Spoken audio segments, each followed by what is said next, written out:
And we're on. Ori Hofmekler, thank you for being on Fitness and Consciousness. My pleasure. Thank you for inviting me. Yeah, this is really cool for me. I've known about you for a long time, and I think the first that I heard of you was about the warrior diet, and I was studying Pavel Tsatsouline and then like the warrior diet, and it kind of was what I like naturally did anyways. I didn't have a name for it, but a lot of times I would just like eat like one big meal at night. I wouldn't really want food during the day. And then you have your latest book, The 7 Principles of Stress, which you've taken that to the next level. And there's I haven't read all of that one yet, but I have read some of it. And can we get into like what the difference is? Like, what is your latest information that's guiding what you're doing now? Well, I wrote the book, The 7 Principles of Stress, because it's dealing first time, perhaps ever, in such a way with the fundamental concept of stress. People generally think of stress as a negative force, and it's correctly so. Stress can really kill you, literally. But it is an inherent factor of life that is not only essential to us, it can, if you know how to map it and take advantage of it, it actually can extend your life. I'm trying to prove that more than double your lifespan. It can make you biologically fit, which is far beyond what people even see as conventional fitness. And it can empower you with abilities to resist stress and aging in a way that go far and beyond conventional thinking. I thought it's very important to show the science behind stress and help people map their way, because every minute and second of our life, including right now, we are both under stress. The question is, do you understand it? And if you understand it, what can you do?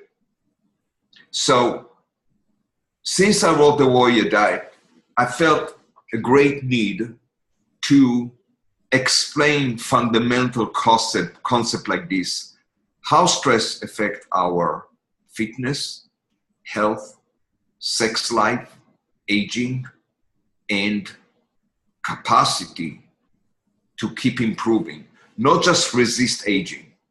Let's just explain here. We live in a very static concept that basically we can resist the aging process so we don't get older. But there's something much stronger than that.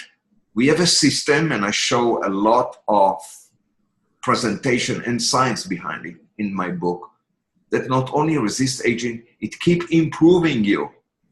In theory, the same person, 60 years old, can in many ways be more fit, both mentally and physically, than the same person 20 years earlier. It's absolutely contradicts what we train to think or believe, but it's true. And it's true not just on us, on every mammal that exists. But again, we need to know what to do. It's go far beyond the warrior diet, because it's go to the core fundamental concept of what trigger us to adapt and improve. Right. Yeah. So what I was reading was like you're talking about hormesis, and these low doses of stress increase your tolerance for the higher levels. And if you could, like you mentioned, like conventional versus biological fitness, you mentioned that before we started recording. Also, you wanted to get into the real differences between that. Can you like tell us how that all fits in? Like when I think of like these stresses, maybe I'm like kind of like frustrated the long day. Maybe I want to go and I want to lift heavy and I want to be explosive and do heavy bag. And But maybe somebody else thinks like, oh no, you should go do yoga today because you're too stressed out. You should go do yoga. Like, well, I might be more frustrated doing yoga because I need to get this power out. And then maybe like my diet isn't right or something like that. Can you tell us like how that all sort of fits You together? presented it great. There is such a chaos that you already feel it yourself in the concept of modern concept of human fitness and general fitness. People cannot even define the goals. They know there's a stress. Exercise is actually stress. They are familiar with the concept of adaptation. Hey, you adapt, improve, gain strength, gain durability. But these are such a limited concept. There is something much bigger than that. And that exists in all biological systems. And that's the ability to survive and thrive. Survival has a clear science behind. Human fitness today, conventional, has no science behind. The goals are not clear. What exactly are you looking for? Do you want to be stronger? And if you want to be stronger, for how long do you wish to be stronger? Did you ever check if there's a trade-off here? That means if you gain strength, maybe you're losing something else. Are these questions even asked? No, they're not even asked. So what I'm here for, and I came with my recent books, especially the last book, to bring you the clarity and the science of what is biological fitness, which is the fitness the way nature, the way God intended. This is the fitness that clearly have a definite goal, help you better survive and live longer while resisting stress, aging, and disease. Clearly, it took me less than 20 seconds to say that. Ask a guy from conventional fitness, what's your goal? He probably will hit the wall after he say, I want to be strong, or I want to be durable, or I want to score. I show some statistics which are really, really scary in many ways. There is now, science is now recognizing a direct association between competitive endurance, like competitive endurance athletes, and shorter lifespan. In fact, they found that this super specimen, marathon runner, long distance skiers, triathlon runners, when they become professional competitive, like with world score, these are specimen. Well, think about it. These are people that can run 12 miles per hour for 2 hours. These people do not live longer than couch potatoes. There is a trade-off. You go for maximum performance, you lose your lifespan. I explain in my book why this is happening. Scientists believe there's a threshold of performance that if you need to train and cross this threshold, you would shorten your lifespan. Why? It's all come down to stress. Stress has a threshold. As long as you know where it is, especially in your personal life, you can take a huge advantage of it. It's a process which called hormesis that allow you to keep improving and improve regardless to your age. Biologically, we can talk about it later. I don't want to be too technical, but it's an awesome system that exists in all living creatures, from bacteria to human, that evolved to improve the species in response to stress. But again, there's a threshold. When you're too low or too high, that can kill you. That can shorten your life. You need to know where you are, and you're not learning about it in conventional fitness. It's a chaos. It's a mayhem. Some people know, okay, there is something which is called overtraining. We shouldn't overtrain. But when? And how do you figure out? And what's the consequences on your fitness 10, 20, 30, or 50 years later? Can you be smart enough to make yourself fit to double your lifespan? Can you physically multiply or have sex 30, 40 years from now? Is it even possible to think about it? Well, the Bible addresses it. The Bible says things that we refuse to believe, that people live hundreds of years, and Sarah was 80 years old or 70 years old when she had Isaac, and Abraham was way over his 80s when he conceived his son. So, is the Bible lying? I don't think so. I think that we live now in the world with so much confusion and deceit on fundamental concepts that define our life, that we are just shooting blind bullets. We don't even know where we go. I'm not saying we, I'm talking about conventional people and even great guys who managed to gain or achieve incredible scores and very interesting training program or even diet are falling victim to this unclarity. I came with the concept of intermittent fasting about 20 years ago. I was the first one who wrote about it.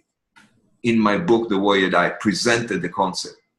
2 years after my publication of the book, the first studies on intermittent fasting already have shown how nutritional stress of reducing your meal to one main meal a day, how under eating or fasting, putting yourself under nutritional stress for 16 hours a day, 12 to 16 hours a day, can improve the lifespan of animals while turning them resilient to diabetes, obesity, and aging.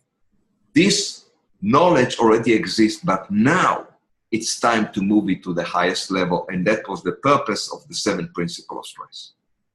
So there is a difference between biological fitness and conventional fitness. While conventional fitness is about crisis management or gaining maximum strength or gaining maximum performance, biological fitness is about maximum life. Maximum life, maximum resiliency to stress, disease, and aging. I'll give you one example, just how we translate biologically. Let's say that you are let's say you're a bodybuilder, and you build this super mega muscle, and you have a regimen to successfully do it, even if you don't take steroids. The muscle that you should build generally is primarily made of fast fiber type 2, which are fed primarily on carbohydrate, sugar. These are sugar addicts, and they have incredible size and strength, but for a very short time. Biological fitness is very different. The muscles that you would build by regimens such as exercising while you fast or exercise while you undereat, you build muscle with a different muscle quality, way superior. You're gonna see mitochondria, much higher mitochondria density. Mitochondria, for those who don't know, it's the energy organelles of the cells. It's an organelle with its own DNA that is responsible for energy utilization in the cell. Your muscle ability to endure and sustain itself depend on this structure.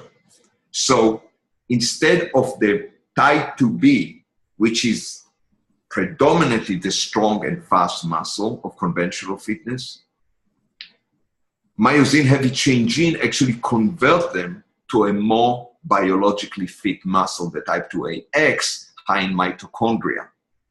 A guy who is biologically fit is never looking over bulky or oversized.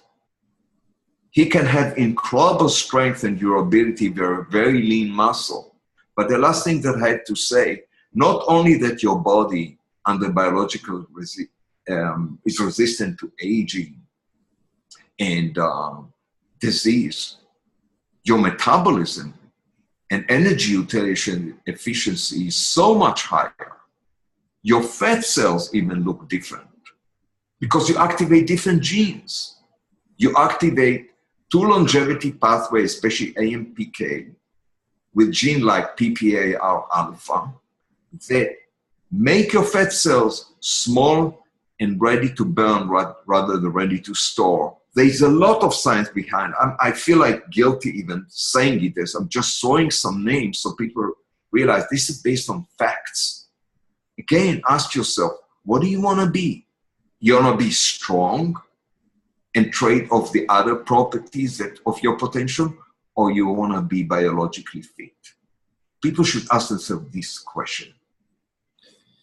Yeah, that makes a lot of sense to me. One of the things that I wrote down to ask you about was the glycogen depletion for maximum resiliency in the fasting. So I'm 39 now.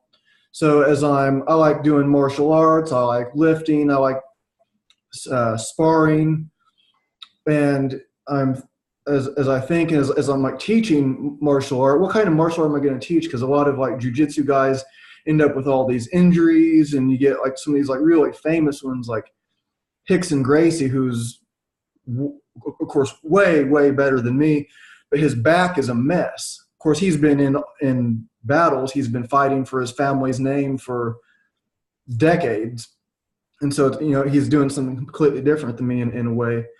But it's like, well, what can I do to avoid that? How can we do that? Or if I'm like in the same thing with like lifting, or like if we're like punching, it sounds like different. I'm getting to what I'm getting to the point. Like if we're going to work on boxing, well, I want to work with a good boxing trainer, but do I want to get punched in the head by a good boxer a lot? No, I don't, because I want to be able to use my brain in the future. I don't want that damage. So like, while in the short term, yeah, I'll get tough. I mean, if I'm working with a pro boxer, I'm mixing it up. I'm used to training with these super tough guys, but later on, I'm going to pay for it, and we see that. And as I'm, headed towards 40 years old, and I'm thinking about like, what am I doing? It's going to look different than when I was 20. And so you're talking about these. I didn't think I really understood it this way before, but the glycogen depletion for maximum resiliency, you're actually like feeding the different muscle fibers, and they're changing. Is that what you're saying? We need to start with this. It's a very important question what you ask. It's all coming down to one name, one term. It's called energy. We were trained to believe that like machine, we need energy. We need to consume. You can see the market is full of energy product, and mistakenly, it's so easy we can so easily fall into the trap. If you put a piece of chocolate or sugar in the mouth, it gives you immediately boost of insulin and energy. So you feel that, okay, that's what I need. But in biology, the truth is exactly the opposite. It is energy depletion that trigger your ability to improve. It is by all means the most studied area possible. Energy restriction, calorie restriction, and fasting, and exercise all involve depletion of energy, of major trigger of adaptation and improvement in all animals. There's no question about it. And energy loading, especially excess of energy, have been shown repeatedly again and again to cause disease, aging, metabolic syndrome, hence obesity, diabetes, hypertension, cardiovascular disease. The problem is that we live in a world with an industry that encourages us to believe in energy loading. In fact, even athletes believe in it.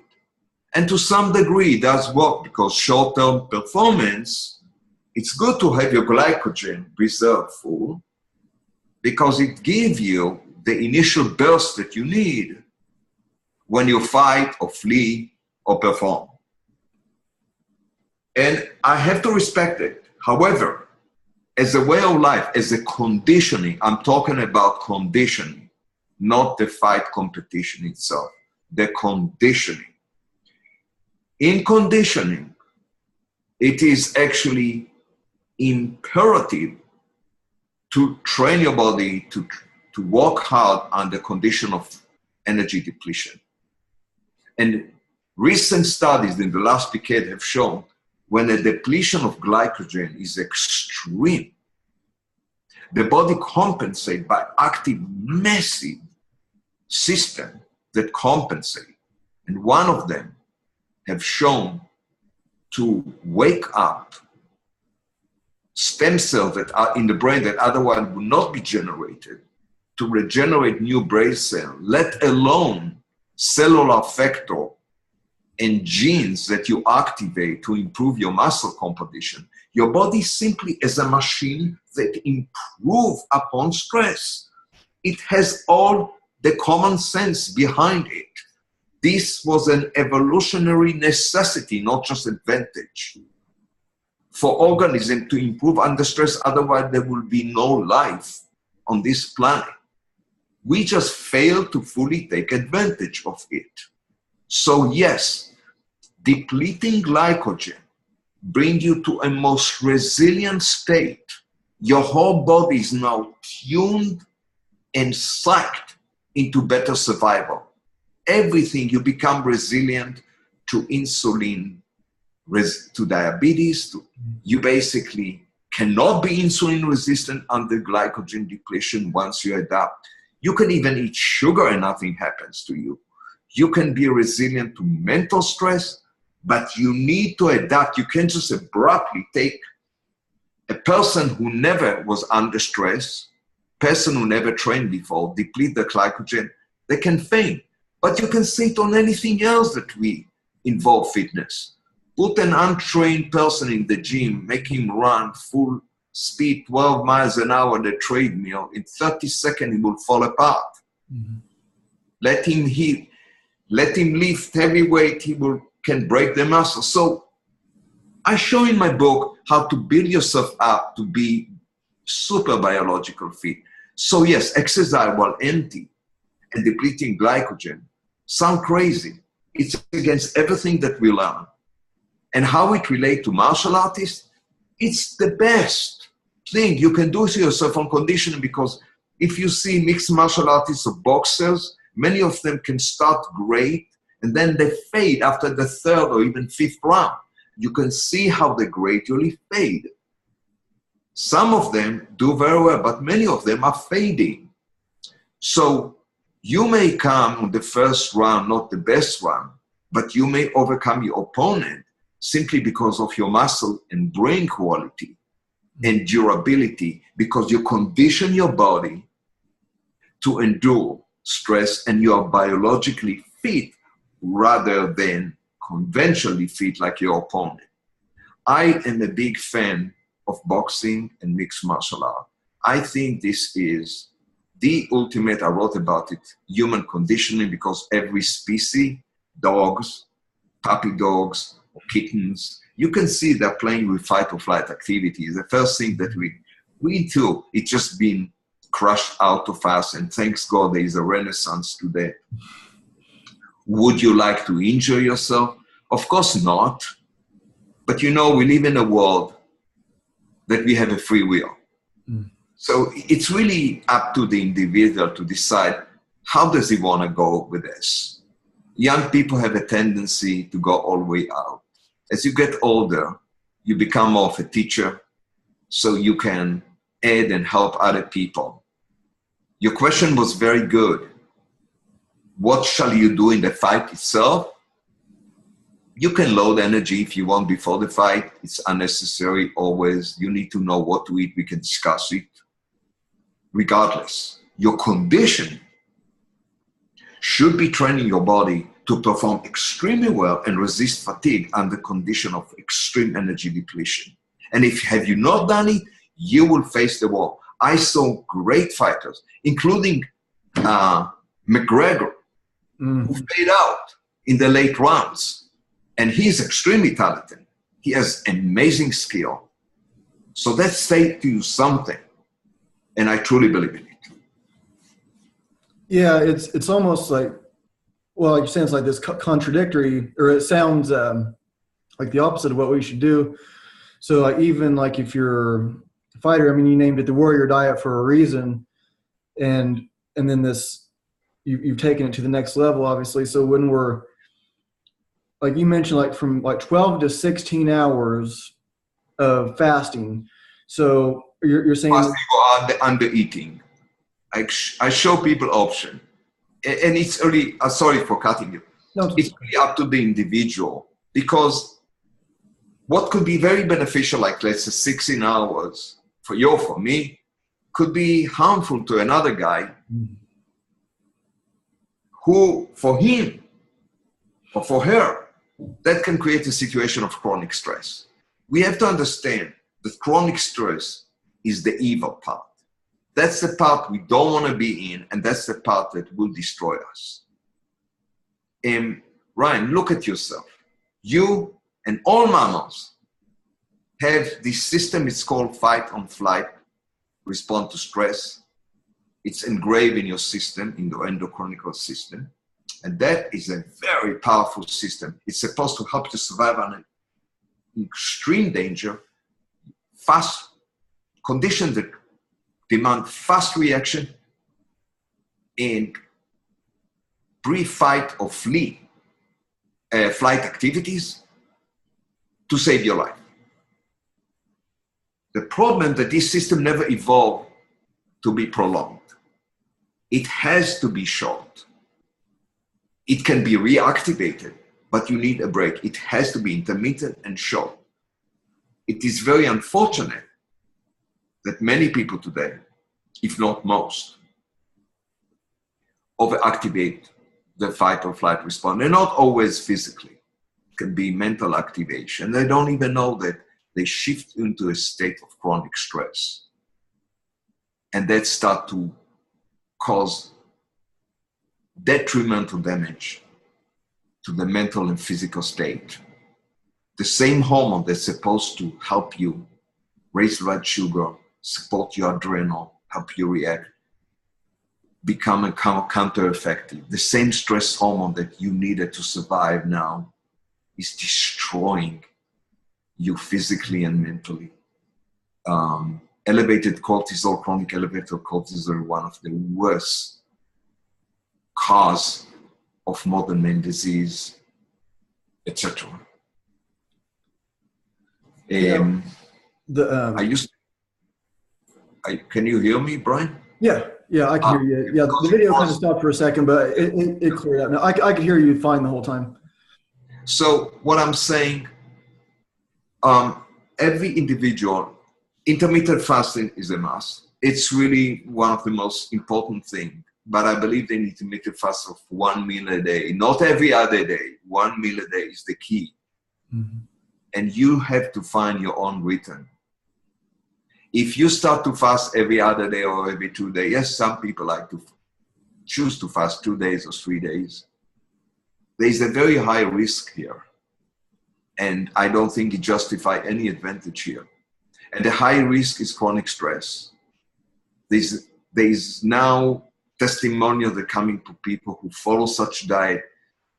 Many of them fell into jet lag. Many of them cannot sleep at night. I don't see it justified at all. Don't take any risk. Don't overtrain. Don't overfast. And don't overstress yourself. Be clever with your regimen. Be smart. Create a regimen that do not overstress you so you can really benefit from the hardship that you deliberately take on yourself. And so if somebody is just getting started on this, they're used to eating like 3 times a day, 4 times a day, big meals, and they're interested, they start getting interested more in like longevity and like this, like how it affects the hormones and the so do you like recommend like this like kind of like gradual thing, and then like how do they know when they found their optimal eating pattern? The goal has to be defined. We want to have intermittent fasting of 1 meal a day, but fasting, I explain in my book, does not need to be real water fasting. There are certain kind of food that complement your fasting and make it something even more effective than not eating at all. That all these nutrients, certain kind of plant food or certain kind of nutrient that you can put in your body, they actually activate the same gene that fasting exercise activate, Their whole collection of nutrients, which are called SAF, stress-activated food nutrient. And I was involved in a project which is called SAF. It's very interesting because plants produce this stress-activated molecule in response to stress. And when human or animal eat them, they actually benefit now the human or animals the same way and even more so as they would feed the plants. They activate genes, the same genes that you activate when you fast and exercise. They mimic the effects of fasting and exercise even when you sleep. So if exercise gives you the benefit of 1 up to 5 up to 6 hours, when you have these nutrients, they benefit you 24 hours or 48 hours, something that modern humans don't experience. Why do I say modern human? Because it's clearly that this nutrient did appear in the early human diet. Early humans used to enjoy every edible food. They used to eat more coarse food with barks and rhizomes and pits and peels. Everything that had nutrient was eaten or ground into herbs. So we still have traditional medicine using some of this compound. But again, no mayhem and not order. In my project SAF, we start to explain what are the nutrients that really activate your longevity genes, what nutrient can help you be biologically fit. And in my book, I also show how you don't have to do water fasting, but actually use some of this nutrient to further enhance the benefit. I'm saying all that because you asked me a question. I said the goal is intermittent fasting. Mm-hmm. How to do it? Yeah, use your instinct. If you feel that jumping into 10 or 16 hours fasting is too much, start it gradually. First of all, eliminate the breakfast. It's the worst meal of the day. Mm-hmm. That's the last thing you have. You can substitute breakfast with some green juices or maybe some berries. Move forward. Coffee, tea are okay. Second, eliminate lunch, another horrible meals that make you sleepy in the middle of the day. Mm. If your goal as an athlete is to still keep your muscle intact, there are ways to do it actually much better. You know, protein utilization in the muscle can be 90% higher when you eat good protein on empty stomach rather than on a full stomach. Protein waste is incredible, and protein is not a good fuel. I changed my way in many ways today. I used to be a big fan of protein shakes, especially whey protein. I still believe whey is a good stuff if you know how to choose it. I believe that all dairy from grass-fed, nutritional stress animals is good dairy, is extremely good. And bad dairy is bad from grain from sick animals. Mm. However, I'm now against drinking shakes. I don't think solid human food, especially in the form of protein, should come as a liquid.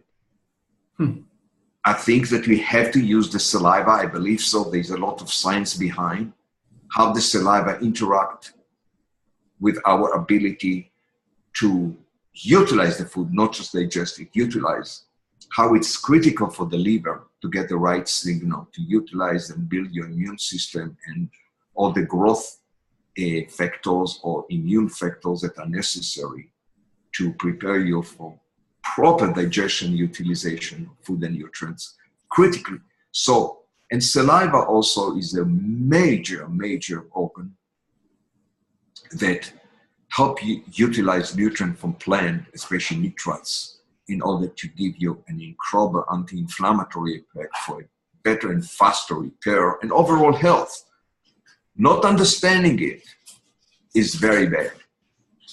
I also believe that when you do intermittent fasting, you really need to question yourself, what exactly do you put in your body? Probably the space is too short here. Many people confuse the warrior diet with the paleo diet, but we are very different. What's similar between the paleo and the warrior diet is the belief that there is something which is called biological predisposition of a species, our species, the human species, to certain kind of food, and we cannot ever ignore it. We have to look at the past and see how we biologically evolved to thrive. Both sides. However, the paleo believe in carnivore diet, in eating meat, and the warrior diet, my diet, do not, while eliminating dairy, eliminating legumes, the warrior diet is now not so much for the carnivore diet, though it's allowed, but a shift tremendously toward more vegetarian diet. I would bring all the science in the world to prove you that dairy, good dairy can benefit you, and legumes have been very successful in nourishing humans, and particularly now, because the legumes have the capacity, certain kind of legumes, to reduce blood sugar, to reduce blood lipid, and in times when people have a tendency to actually become diabetic or obesity, and the vast majority of us are prone to that, eliminating such an important food group is, in my opinion, a terrible mistake. So if you know how to combine a good regimen of intermittent fasting with the right exercise, short intense, while you undereat or fasting, and compensate while eating to your heart from the right food, you cannot go wrong. You can never go wrong. And you can see how your body will start transforming itself. Not just becoming leaner and healthier, though I think it's nice to see. More vital, more energetic. In my opinion, smarter. You feel the energy and resilient to fatigue and aging. Yeah, that's really cool. I quit eating meat when I was 15 years old. I'm a vegan now. I was a vegan probably about half of that time, but no meat at all since I was 15. That's and I'm 39. And something you were I was reading before, and you just mentioned it about the wild plants, like eating the wild plants. And I'm actually putting together a workshop in late September. I do most of my teaching at a wilderness survival school. That's where I do my strength and conditioning classes. I work at a personal training studio also, but most of what I do, I teach kids, adults at the wilderness school. I'm not the survival expert, but I'm the fitness dude. But I'm putting together this workshop there, and it's the third one that I've done like this, where I have 5 other instructors besides myself. And so I have like a couple like Ninja Warrior instructors, a Capoeira instructor, me. We're all doing just like body weight stuff. But this time I decided, and this was before I read in your 7 Principles of Stress, and I added an herbalist. So we have like all this strength and conditioning stuff going on, but then we're going to go foraging. He's going to take us, and we're going to go just like right there. We don't have to like travel some long distance to find some magical plant. We're going to go like out in the yard, and there's stuff right there. And he was teaching it like as like a mindfulness and foraging, and herbs that support like the muscular skeletal system. So it was neat to just how you worded it, like the wild plants in your in this like breakdown of your this system that you have. It is very important to understand the concept of stressed food. Most of our food comes from spoiled, overly protected, industrial cultivation, either hydroponic or, plants or sprouts that grow on steam with no earth. Much of our food is sterilized. We don't have exposure to soil bacteria. The food itself do not have to go through resiliency to it get fertilized and pesticides, something that not only spoil the food, many cases, our food itself is obese. I'm not just talking about animals. Animals, of course, turkeys and many of the poor cows are overweight and obese. In fact, they even get hormones that make them fat. So these animals have pro-inflammatory hormones that are very bioactive in your system when you eat the flesh, both the meat and the fat. And plants that are obese are basically, we like the taste of them because they produce sugar, most sugar and starch. So we develop a palate now to seek food, not stress food. The food that existed in the early human diet 10 up to 30,000 years ago was very different. The corn, the primer corn, was not that sweet. Vegetables were very resilient. And so are the fruits that grew wild. The plant themselves were incredibly resilient to heat shock, cold shock, and stuff. And those plants who could not survive simply perished by natural selection. So the gene keep improving, and the same will happen with animals, and the same thing happened to us. But natural selection failed to work on us. It still works on us, but failed to do the same job that it used to do.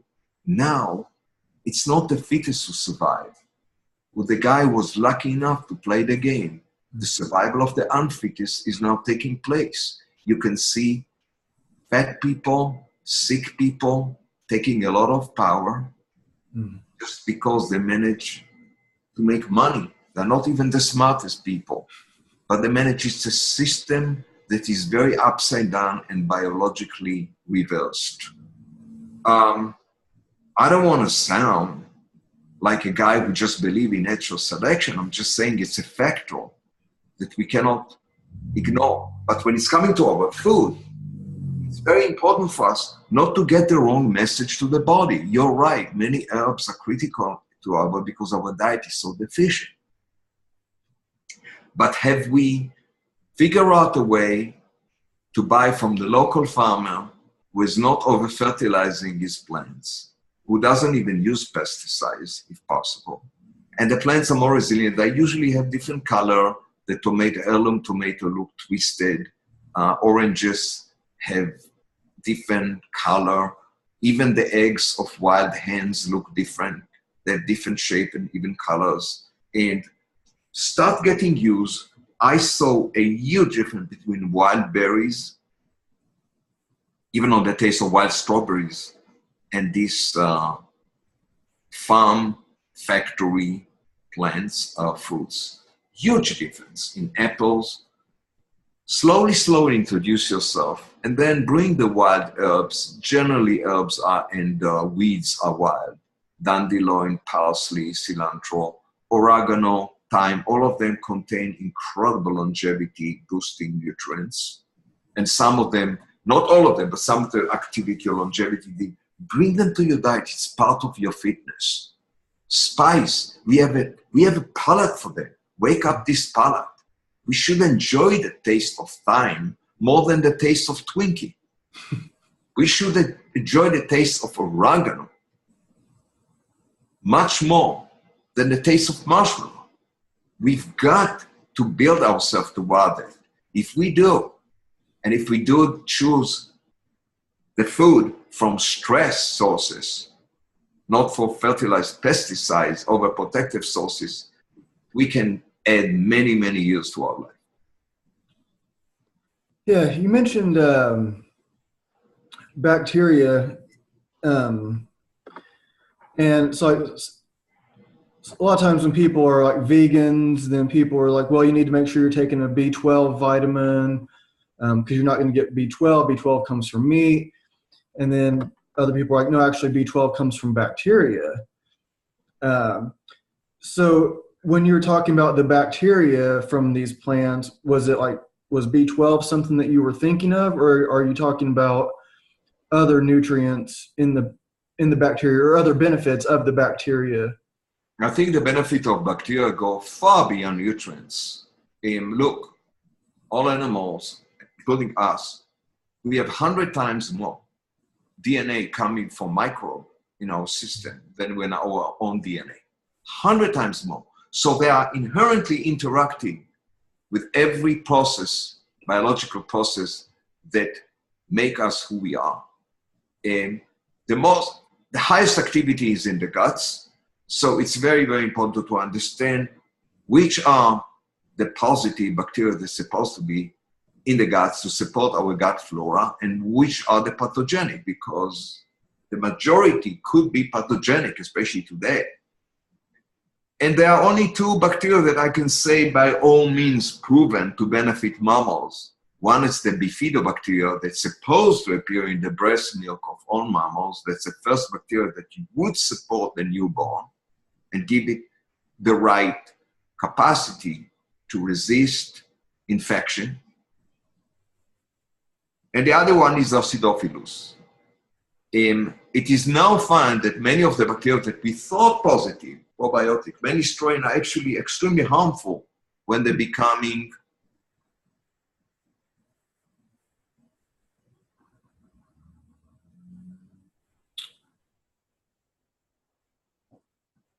Your video paused. I don't know if you can hear me.